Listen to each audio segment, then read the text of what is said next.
शादी हुई तो मैं बहुत डरी हुई थी क्योंकि मेरे पेट में किसी दूसरे का बच्चा था। इसीलिए मेरी माँ ने मुझे 1 माह में शादी करके विदा कर दिया था कि यह सच किसी को पता न चले। पर मेरा पति तो खुद एक डॉक्टर था। मैं इसी परेशानी में थी, तभी पति कमरे में आया और मुझे देखते हुए बोला, तुम्हारा चेकअप करना है, अगर मेरा शक सही हुआ तो डिवोर्स दे दूंगा। मैं और ज़्यादा डर गई, लेकिन फिर पति ने अपनी डॉक्टरी के बैग से ऐसी चीज़ निकाली कि मेरी आंखें फटी की फटी रह गई। मेरा नाम शीतल है और मैं एक छोटे से गांव के छोटे से घर में पैदा हुई। हम 6 बहनें थी और बहनों में मेरा नंबर सबसे पहले था। बाकी पांचों मुझसे छोटी थी। मेरे पापा की मृत्यु हमारे बचपन में ही हो गई थी और उसके बाद जैसे तैसे करके मम्मी ने ही हमें पाला था। मेरे मम्मी पापा ने पसंद की शादी की थी और इसी वजह से मम्मी के माँ बाप और पापा के माँ बाप दोनों ने उनसे रिश्ता ख़त्म कर दिया था। इसीलिए पापा के बाद मम्मी के पास सिवाय हम 6 बेटियों के कोई भी रिश्ता नहीं था। मेरे पापा पढ़े लिखे थे और अपनी ज़िंदगी में एक प्राइवेट कॉलेज में पढ़ाते थे, जबकि मेरी मम्मी कुछ खास पढ़ी लिखी नहीं थी। वो बस 10वीं पास थी, क्योंकि जब वो 10वीं में थी तो पापा से इनका रिश्ता चल निकला था और फिर मम्मी पापा ने भागकर शादी कर ली। और फिर शादी के 1 साल बाद मैं पैदा हुई तो मम्मी घर और मुझसे मसरूफ़ हो गई और यूं पढ़ाई हमेशा के लिए छूट गई।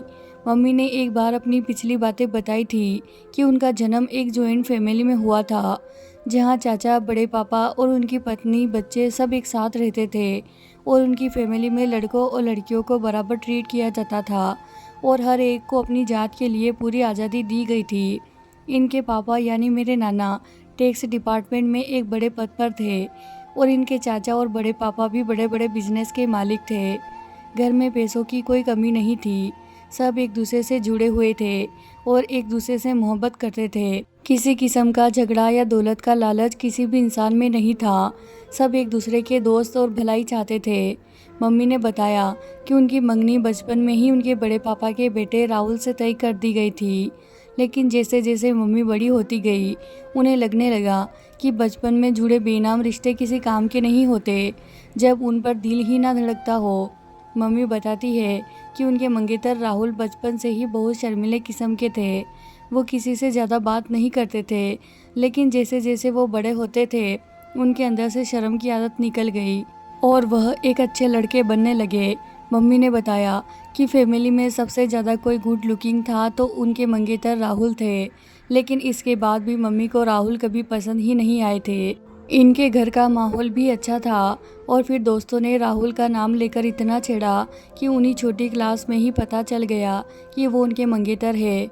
और फिर धीरे धीरे जब मम्मी को राहुल दोनों बड़े होते गए तो मम्मी को पता चला कि बचपन की मंगनी सिर्फ मंगनी तक ही नहीं है, बल्कि राहुल उनको पसंद करता है। बल्कि सिर्फ पसंद नहीं करता, वो उनके लिए बहुत ज़्यादा पॉजेसिव भी है और मम्मी को उनकी यही बात बुरी लगती थी। वो उनको लेकर बहुत जल्द हाइपर हो जाते थे। मम्मी कहती है कि अगर फैमिली में सबसे ज़्यादा डैशिंग राहुल था तो फैमिली में सबसे ज़्यादा गुस्सा वाला भी राहुल ही था। उसका गुस्सा बहुत तेज़ था और कभी कभी मम्मी को लगने लगता था कि वह साइको है जो खुद के आगे किसी के बारे में नहीं सोचते। उन्हें मम्मी को उनके भाई से बात करना पसंद नहीं था और उन्हें टोकना अपना हक समझते थे। और एक बार तो उन्होंने मम्मी के चाचा के बेटे का हाथ तोड़ दिया और सिर्फ इसीलिए कि उसने मम्मी का हाथ यूं ही मजाक में पकड़ लिया था। मम्मी 9वीं क्लास में थी और वो 12वीं क्लास में, लेकिन गुस्सा इतना था कि वो 30-40 के जवान मर्द में भी ना हो। मम्मी बताती है कि उनके अपने माँ बाप यानी कि मेरे नाना नानी ने कभी भी उनको किसी बात के लिए नहीं रोका टोका था और हर तरह की आज़ादी दे रखी थी, लेकिन राहुल उन्हें कैद करके रखना चाहते थे। वो किसी साइको आशिक जैसे थे जो अपनी माशूका को दुनिया से छुपाकर अपने परों में रखना चाहते थे, चाहे माशूका का दम घुट जाए, और यही उनमें कमी थी। एक बार भाई का हाथ तोड़ा तो घर वालों ने प्यार से समझाकर उन्हें इग्नोर कर दिया और यहीं से उनकी हिम्मत बढ़ी और फिर उन्होंने मम्मी के दांत तोड़ दिए क्योंकि मम्मी उनसे बात करते हुए किसी बात पर मुस्कुरा दी थी। इस बार हद हो गई थी और मम्मी को राहुल से नफरत हो गई थी। राहुल की हरकतें किसी नॉर्मल इंसान की हरकतें नहीं थी और यही बात मम्मी ने जब बड़े पापा से की कि वो राहुल का इलाज करवाए क्योंकि राहुल एक साइको पेशेंट है और इससे सबकी जान को खतरा है, तो पहली बार मम्मी के बड़े पापा ने मम्मी के मुंह पर थप्पड़ दे मारा था और इसी बात ने मम्मी की नफ़रत को और हवा दे दी थी। इन्हीं दिनों राहुल का रिजल्ट आ गया था और साथ ही उसको इंग्लैंड के एक मेडिकल कॉलेज से स्कॉलरशिप ऑफ़र आई। तो मम्मी के बड़े पापा ने उसे वहां भेजने की सारी तैयारी कर ली, जबकि वह जाना नहीं चाहता था। और जब गया तो जाते हुए सब भाई को वार्न करके गया था कि कोई भी मम्मी के आसपास नजर ना आए। राहुल से सब भाई इस कदर डर गए थे कि अब वो मम्मी के आसपास भी नजर नहीं आते और यूँ मम्मी अकेली और तन्हा हो गई थी। और हर गुजरता लम्हा उनके दिल में राहुल के लिए नफरत की जड़ें मजबूत कर देता था। मम्मी इन दिनों 10वीं में थी और इन्हीं दिनों मम्मी की क्लास में एक नई लड़की का एडमिशन हुआ जो मुंबई से माइग्रेन करवा के यहाँ आई थी, क्योंकि इसके पापा की पोस्टिंग यहाँ हुई थी। मम्मी की इस लड़की से, जिसका नाम सिया था, उससे अच्छी दोस्ती हो गई थी और इसी दोस्ती के जरिए मम्मी की मुलाकात मेरे पापा से हुई। मम्मी की वो दोस्त सिया मेरे पापा की बहन यानी मेरी बुआ थी। अब वो इन दिनों एमएससी फिजिक्स कर रही थी और मम्मी से उम्र में बहुत बड़ी थी। लेकिन पहली नज़र की मोहब्बत ने मम्मी पापा दोनों के दिल में डोरे डाल दिए और यूँ एक मैच्योर इंसान एक इमेच्योर लड़की की मोहब्बत में बह गया। मेरे पापा बहुत शांत स्वभाव के अच्छे इंसान थे और मम्मी को वो बहुत अच्छे लगे थे और वो पापा के साथ ज़िंदगी गुजारना चाहती थी। मम्मी ने मुझे बताया कि जब तुम्हारे पापा ने मेरे लिए रिश्ता भेजा तो मेरे माँ बाप और ख़ास तौर पर बड़े पापा तो आग बबूला ही हो गए थे। एक तो मैं राहुल की मंगेतर थी, ऊपर से तुम्हारे पापा मुझसे उम्र में भी काफ़ी बड़े थे। मेरे घर वालों को इतने इतराज़ थे कि उन्होंने तुम्हारे पापा के माँ बाप यानी कि तुम्हारे दादा दादी को खूब बेइज्जत किया और इस बेइज्जती की वजह से तुम्हारे दादा दादी भी, अब कुछ भी हो जाता, मेरी और मेरे घर वालों की शक्ल नहीं देखना चाहते थे। लेकिन मैं और तुम्हारे पापा यूं घर वालों की वजह से अपनी मोहब्बत की कुर्बानी नहीं दे सकते थे। इसीलिए लाख घर वालों को मनाने पर भी जब वो नहीं माने तो हमने छुपकर विवाह करने का फैसला किया और एक दिन चुपके से विवाह भी कर लिया। ये खबर जब मेरे घर वालों ने सुनी तो ज़िंदगी में पहली बार मेरे पापा ने मुझे मारा था और फिर शायद मुझ पर तरस आ गया था जो उन्होंने तुम्हारे पापा को बुलाया और मुझे उनके साथ ये कहकर भेज दिया कि अब उनका मुझसे और मेरा उनसे कोई रिश्ता नहीं, इसीलिए अब वह कभी भी मेरी शक्ल नहीं देखना चाहते। और बड़े पापा ने यह भी कहा कि जितनी जल्दी हो सके हम दोनों ये शहर छोड़कर चले जाएं, क्योंकि राहुल को पता चल चुका है और वो गुस्से से पागल हुआ इंडिया आने को तैयार है और अगर वो आ जाएगा तो मुझे और तुम्हारे पापा को जिंदा नहीं छोड़ेगा। मैं उसको जानती थी, वो गुस्से का भी बाप था, इसलिए मुझे उस शहर को छोड़ना ही बेहतर लगा था। और दूसरी तरफ तुम्हारे दादा दादी भी गुस्से से भरे बैठे थे। उन्होंने तो हमें घर में घुसने भी नहीं दिया था, वो दरवाजे से ही विदा कर दिया था। मैं और तुम्हारे पापा मुंबई से निकले और यहाँ दिल्ली में आ बसे। तुम्हारे पापा पढ़े लिखे थे तो उन्हें अच्छी नौकरी मिल गई और ज़िंदगी बहुत अच्छी गुजरने लगी थी। और ऐसे ही हमारा आशियाना खुशियों भरा होता अगर तुम्हारे पापा को भगवान अपने पास ना बुला लेते। मैं उनकी बड़ी और समझदार बेटी थी और वह अपनी हर बात और दुख मुझसे यूँ बांट लिया करती थी जैसे हम दोनों सहेलियाँ हो। मम्मी अपनी पिछली बातें करते करते यूँ मायूस हो गई थी और मुझे भी पापा की याद आ गई थी। मैं 12 साल की थी जब पापा का रोड पर एक्सीडेंट हुआ और वो दुनिया से चल बसे। उनके साथ की ज़िंदगी और उसके बाद की दूसरी ज़िंदगी में बहुत फ़र्क था।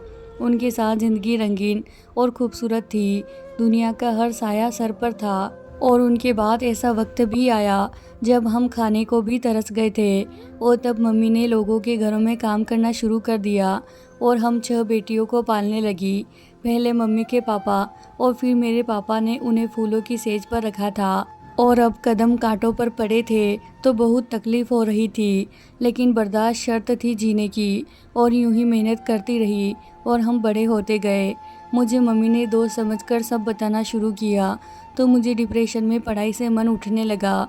मैंने मम्मी से कह दिया कि वो अपनी मेहनत की कमाई मुझ पर खर्च ना करे, मैं पढ़ नहीं सकती। पढ़ाई छोड़कर मैंने एक फैक्ट्री में नौकरी पकड़ ली जहाँ से मुझे 20,000 मिलते थे। मैं जब मम्मी के हाथ पर इन पैसों को रखती तो उनके चेहरे पर छाई खुशी देखकर मैं पुरसुकून हो जाया करती थी। मुझसे छोटी बहनें पढ़ाई में काफ़ी अच्छी थी और मुझसे साल भर छोटी ने 10वीं के इम्तिहान में पूरे बोर्ड को टॉप किया था और फिर उसका एडमिशन अच्छे और बड़े कॉलेज में हुआ था। मेरी सब बहनें पढ़ लिख कर कुछ बनना चाहती थी और मम्मी की मेहनत को ख़राब नहीं जाने देना चाहती थी। मम्मी भी हम सबसे बहुत मोहब्बत करती थी और भरोसा करती थी, लेकिन एक दिन फिर भरोसा टूटकर ख़त्म हो गया। उनकी सारी ज़िंदगी की मेहनत एक पल में ख़त्म हो गई थी और इसे ख़त्म करने वाली मैं थी। मैंने उस औरत की मेहनत को मिट्टी में मिला दिया था, जिसने अपनी जवानी हमें संवारने पर गुजार दी थी। मुझसे गलती नहीं बल्कि एक भयानक पाप हो गया, ऐसा पाप जिसकी माफ़ी नहीं थी। मेरे उठाए गए एक गलत कदम ने मेरी बहनों का भविष्य खतरे में डाल दिया और मेरी माँ का सब बहनों से भरोसा ख़त्म करवा दिया।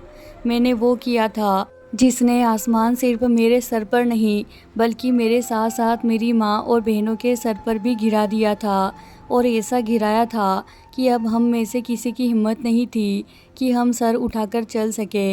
हुआ कुछ यूँ कि मैं जिस फैक्ट्री में जाया करती थी, इस फैक्ट्री के मालिक से उसका एक दोस्त मिलने आया था और फिर अक्सर ही वो दोस्त फैक्ट्री आ जाया करता था। उसका नाम रवि था और वो मुझे देखकर एक दिलकश सी मुस्कुराहट पास करता। शुरू में मुझे उस पर गुस्सा आया, फिर मुझे वो अजीब लगा, लेकिन फिर धीरे धीरे मैं उसके आने और मुस्कुराहट की आदी हो गई। मगर उसने मुझसे अभी तक कोई बात नहीं की थी, लेकिन मुझे लगने लगा कि मेरी कहानी भी बिल्कुल मेरी माँ की तरह होगी, क्योंकि मैं 18 साल की थी और रवि 40 साल के लगभग था। लेकिन उसकी ड्रेसिंग और डैशिंग दोनों देखने लायक थे। वो इंतहाई स्मार्ट और हैंडसम था और फैक्ट्री की हर लड़की उसे देखकर स्माइल पास करती थी, लेकिन वो सिर्फ मुझे देखकर मुस्कुराता था। इस बात ने मुझे जरा मगरूर कर दिया। एहसास ही कुछ ऐसा होता है। कुछ दिन गुजरे तो रवि ने मुझसे यूं ही आते जाते सरसरी सी बात करना शुरू कर दी, जो कुछ ही दिन में बहुत सारी बातों तक आ पहुंची थी। और फिर थोड़े ही वक्त में हम दोनों एक दूसरे के बहुत करीब हो गए थे और अब वो रोज़ फैक्ट्री आया करता था और रोज़ मेरे लिए एक गिफ्ट लाया करता था। और मैं मम्मी से कहती कि फला दोस्त ने दिया है और फला ने दिया है। मम्मी को अपनी बेटियों पर, खासकर मुझ पर, बहुत ज़्यादा भरोसा था, सो वो मेरी बात का यकीन कर लिया करती थी। और मैंने भी सोच लिया था जैसे ही रवि अपने दिल की बात करेगा तो मैं मम्मी से बात कर लूँगी, और मुझे यकीन था कि मम्मी मेरे साथ वो हरगिज़ नहीं करेगी जो उनके साथ हुआ था। वो मेरी खुशी के लिए कुछ भी कर सकती थी और मेरी पसंद की शादी तो करवा ही सकती थी। मेरी मम्मी ने यही सिखाया था कि मोहब्बत करने में कोई पाप नहीं, तो मुझे यकीन था कि मेरी मोहब्बत को मानने में भी उनको कोई एतराज़ नहीं होगा। मैं इन दिनों बहुत खुश थी, बल्कि मैं हवाओं से उड़ती फिरती थी। एक डैशिंग और इतना अमीर आदमी मुझ पर फिदा था, लेकिन फिर मुझसे एक बहुत बड़ी गलती हो गई। मैं मोहब्बत में बहक गई और एक पाप कर बैठी, ऐसा पाप जो सारी ज़िंदगी तड़पाने को काफ़ी था। हुआ कुछ यूँ कि मेरी बर्थडे आ गई। हालात तंग होने के बाद भी मम्मी ने मेरे लिए बर्थडे केक लाया और मेरी बहनों ने चंद मिनटों में ही बर्थडे थीम तैयार कर दी। हम माँ बेटियों ने इस दिन बहुत मस्ती की थी और मैं इस खुशी में बहुत खुश हो रही थी, क्योंकि रवि ने कहा था कि उसने कल मेरे लिए एक सरप्राइज़ प्लान किया है और उसी सरप्राइज़ में मुझे अपने दिल का हाल सुनाएगा। कल के दिन के लिए मैं बहुत बेताब थी और फिर सारी रात जाकर मैंने कल होने का इंतज़ार किया। और फिर अगले दिन मैं घर से फैक्ट्री के लिए निकली, लेकिन फैक्ट्री नहीं गई बल्कि रवि के बताए हुए पार्लर पर गई, जहां मेरी अपॉइंटमेंट रवि ने पहले से ही बुक कर रखी थी। और फिर 2 घंटों की मेहनत के बाद ब्यूटिशियन ने मुझे परी बना दिया था। मुझे आईने में देखकर खुद भी यकीन नहीं आ रहा था कि ये मैं हो सकती हूँ, क्योंकि मैंने कभी खुद पर ध्यान दी ही नहीं थी। ब्यूटिशियन का मेकअप और डिज़ाइनर महंगी घेरदार फ्रॉक में मैं आसमान से उतरी परी लग रही थी, और ये सोचकर तो मैं शर्मा गई कि रवि देखेगा तो देखता ही रह जाएगा। मुझे थोड़ी देर बाद गार्ड ने आकर बताया कि गाड़ी मुझे लेने आई है। मैं बाहर आई तो एक सफ़ेद कार खड़ी थी। ड्राइवर ने भागकर मेरे लिए दरवाज़ा खोला और मैं गाड़ी में बैठ गई। रवि मुझे लेने नहीं आया था, मतलब सरप्राइज़ बहुत बड़ा था। कुछ देर के सफ़र के बाद मैं शहर की रौनक से हटकर एक खूबसूरत और शांत जगह पहुंची थी। सामने ही खूबसूरत फार्म हाउस था और फार्म हाउस के अंदर जाती सीढ़ियों पर फूल ही फूल थे। मैं इतना खुश थी कि मैं सब कुछ भूल चुकी थी और याद था तो सिर्फ रवि। मुझे इतना स्पेशल फील करवा कर उसने मेरे दिल में अपने लिए मोहब्बत और बढ़ा दी थी। मैं फूलों से ढके रास्ते से होती फार्म हाउस में दाखिल हुई तो फार्म हाउस की सजावट देखकर दंग रह गई। मेरी फ्रॉक पर्पल रंग की थी और सारे फूल भी पर्पल ही थे और यहाँ तक कि रवि ने भी पर्पल 3 पीस सूट पहन रखा था। ये सारी तैयारी मेरी सालगिरह के लिए थी और एक बहुत ही खूबसूरत केक मंगवाया था जिस पर मेरे जैसी पर्पल फ्रॉक पहने गुड़िया बनी हुई थी। मैंने रवि के साथ मिलकर केक काटा।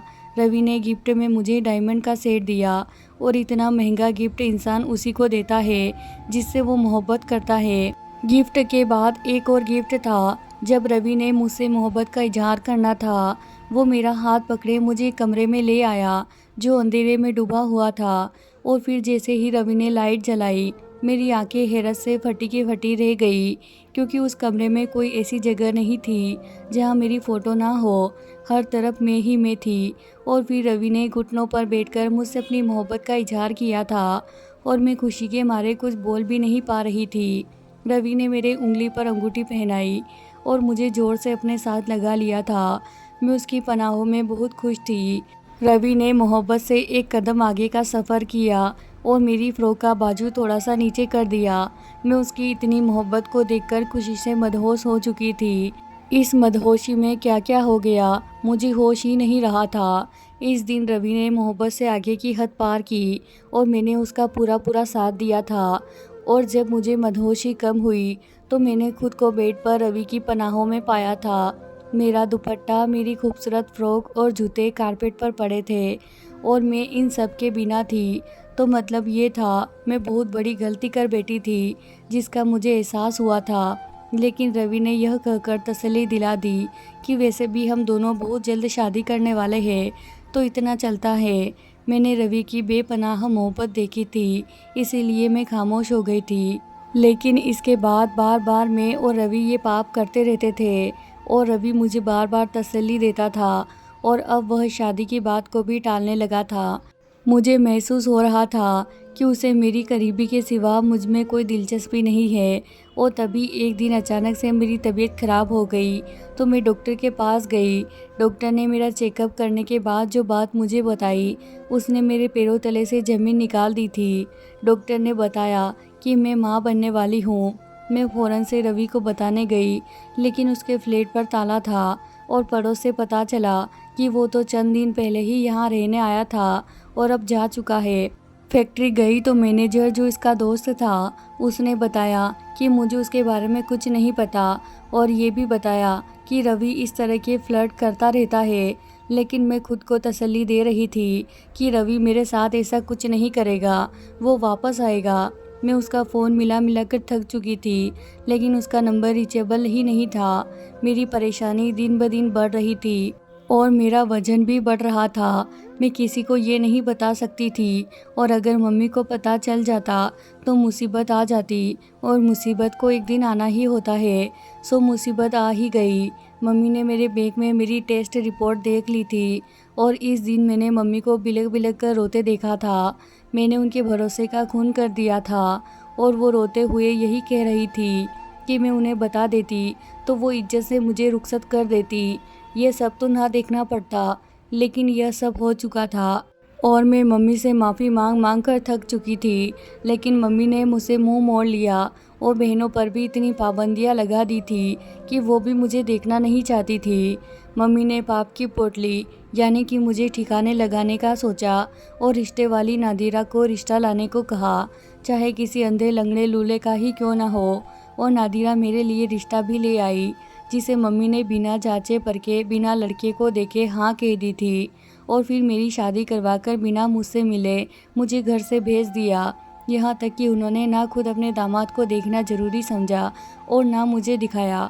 नादिरा के साथ ही मैं दुल्हन बनी अपने पति के घर आ गई थी। नादिरा शायद मेरे पति को जानने वाली थी। वो मुझे कमरे में बिठाकर जा चुकी थी। वो एक अच्छा और बहुत बड़ा घर था। मैं वैसे ही बहुत ज़्यादा डरी हुई थी। मेरे पेट में किसी दूसरे का बच्चा था और अब मैं किसी की पत्नी थी। मम्मी ने कहा था कि यह बात किसी को बताने की ज़रूरत नहीं है। मैं इस बात को छुपा के रखूं और कुछ दिन बाद बता दूं कि मैं माँ बनने वाली हूँ तो मेरा पति समझेगा कि ये उसी का बच्चा है। और मेरी बदनामी भी नहीं होगी। लेकिन अभी कुछ देर पहले जो बात नादिरा बताकर गई थी, उसने मेरे रोंगटे खड़े कर दिए। नादिरा ने कहा था कि मेरा पति डॉक्टर है, और अगर वो डॉक्टर था तो मैं उसे चाहकर भी सच नहीं छुपा सकती थी। और आज शादी की पहली रात थी, मेरी हकीकत उसके सामने खुल जानी थी। इसी वक्त कमरे का दरवाज़ा खुला और मेरा पति अंदर दाखिल हुआ। मेरा दिल धक धक कर रहा था, चेहरे पर कई रंग आ जा रहे थे, मेरे हाथ पैर कांपने लगे थे। मेरा पति आया और उसने जो बात की, उसने मेरे चेहरे का रंग फीका हो गया था और मेरा चेहरा लट्टे की तरह यूँ सफ़ेद हो गया जैसे मैं मर चुकी थी। मेरे पति ने कहा कि वो मेरा एक टेस्ट करेगा, क्योंकि उसे मेरी हालत देखकर मुझ पर शक हो रहा है। वो जैसे जैसे जल्दी जल्दी में शादी हुई तो कोई पागल भी समझ सकता है कि ज़रूर कुछ गड़बड़ है, इसीलिए वो मेरा टेस्ट करेगा। और जैसा वह समझ रहा है, अगर वह ठीक हुआ तो वह मुझे डिवोर्स दे देगा। मुझे कुछ समझ नहीं आ रही थी कि मैं करूँ तो क्या करूँ। मैं बुरी तरह से फंस चुकी थी।